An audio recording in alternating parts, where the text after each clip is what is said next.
Hey YouTube, Osman9Selector here again. Second deck video of the day.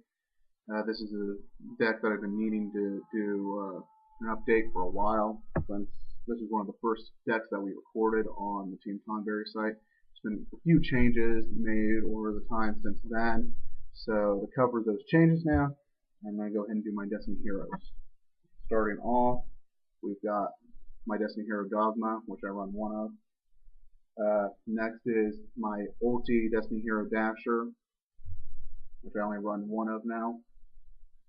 My Destiny Hero Plasma, which all of you guys know how epic he can be. My one Elemental Hero Stratos. The only reason why I run Stratos is the fact that he's the only way to search out Dogma and Plasma. Then there's my one Elemental Hero Ocean, which you guys might be able to notice the crease in it, which actually allowed me to get it for substantially less at a regionals. But this guy's shinier than most people's oceans from what I've seen.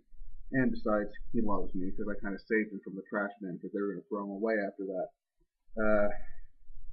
My two Destiny Hero Diamond Dudes, which are both in ulti. Since the last video, I upgraded them from common to rare, and then now I have both ultis. Moving on to my two Destiny Hero Dunkers. Pretty much a good dumper as well. You have the ability to burn your opponent pretty effectively. These help me actually get game a lot. Destiny Hero Diamond Dude, not Diamond Dude, Devil Dude. I don't think I was running him at the time when I did my first video, but he does help when he gets killed to add those tokens out so I can get Plasma and Dogma off a little easier.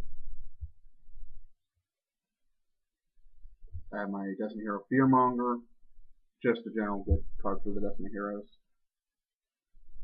Next up is one of my personal favorites, is Destiny Hero Doomlord. He's just generally annoying to a lot of people, and he becomes a big target for them to kill. Another card that really helps out is my Destiny Hero Dread Servants. I don't really use their secondary ability a lot, I just mostly use them for their clock counter ability. Then there's my Destiny Hero Blade Masters. Pretty simple. When my opponent attacks my monsters, I can drop him and give all my Destiny Heroes an 800 boost. Pretty good for them.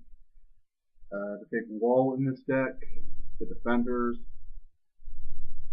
which the great thing about Defender is the fact that pretty much if my opponent attacks him, it's as if I'm attacking him and doing damage. That's how much damage you can do sometimes. And then my one Destiny Hero Dreadmaster, which he's a bigger focus of my deck than the Plasma and Dogma, but whatever. I'm running one Allure of Darkness now. I kind of hope that they bring Destiny Draw up to 2, so I can replace this with another Destiny Draw, but whatever. Then there's my 3 Clock Tower Prisons, which they're all first edition, which is kind of weird how that happened, but I didn't even intentionally do that, and they just all turned out to be first edition. My Destiny Draw, my rare Future Fusion, which I feel looks better than the ulti. Some people disagree, but whatever.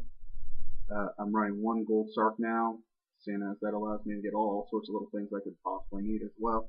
It lets me get access to Plasma or Dogma if I haven't gotten my Stratos. Lightning Vortex, staple. Monster Reborn, staple. Missile Space Typhoon, staple. My one Polymerization I run, I don't get to use it that often, but I like having at least this. Besides, it's the epic Dual Stack Yugi artwork.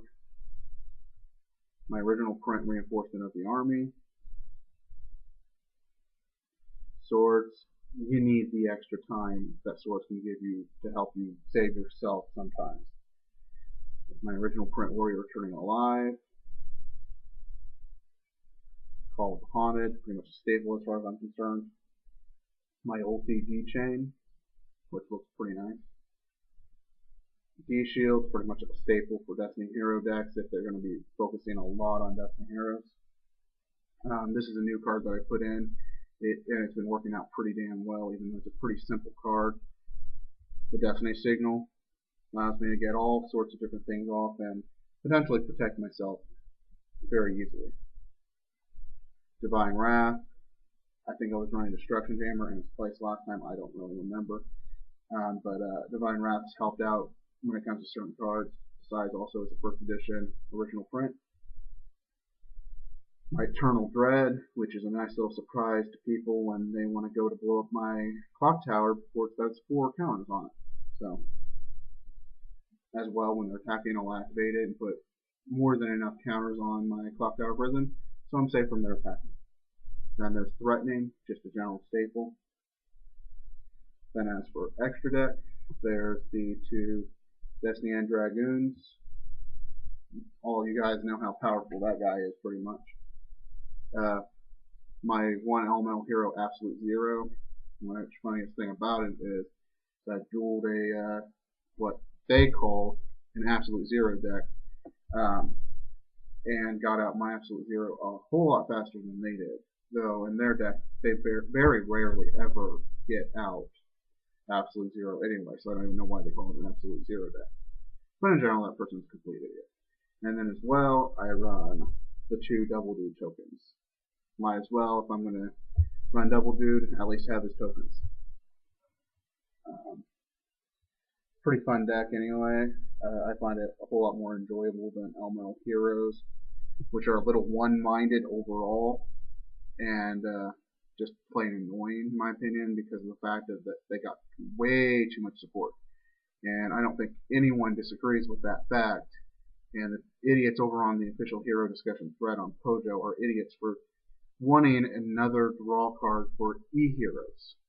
E-Heroes got plenty of searching within the deck they don't need in drawing.